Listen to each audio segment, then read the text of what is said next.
By taking the actions that I've outlined and many other significant measures during Operation Cast Lead, the IDF did more to safeguard the rights of civilians in a combat zone than any other army in the history of warfare. I've spoken of the considerable British and American efforts to operate within the laws of war and to reduce unnecessary civilian casualties. The IDF faced all the challenges that I've spoken about, and more.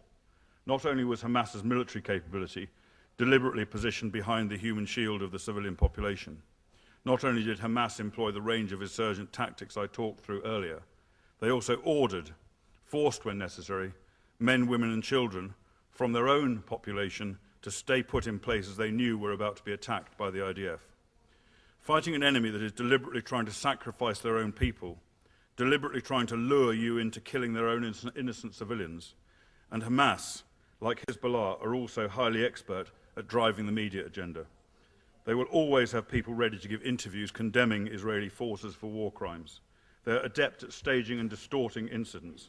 Their people often have no option than to go along with the charades in front of the world's media that Hamas so frequently demand, on pain of death. What is the other challenge faced by the IDF that we British do not have to face to the same extent?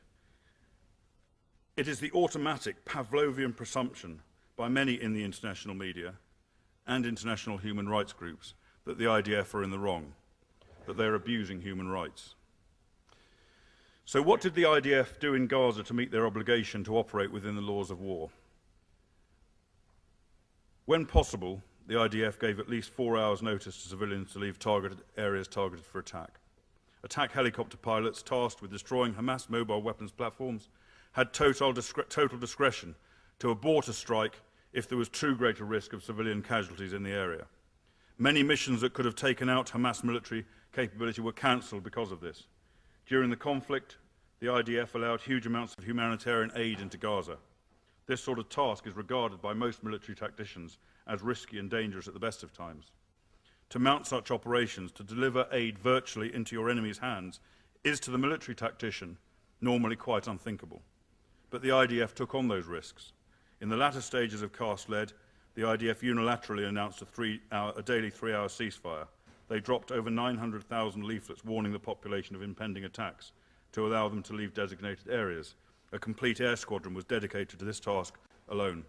Leaflets also urged the people to phone in information to pinpoint Hamas fighters, vital intelligence that could save lives. The IDF phoned over 30,000 Palestinian households in Gaza, urging them in Arabic to leave homes where Hamas might have stashed weapons or be preparing to fight. Similar messages were passed in Arabic on Israeli radio broadcasts, warning the civilian population of forthcoming operations.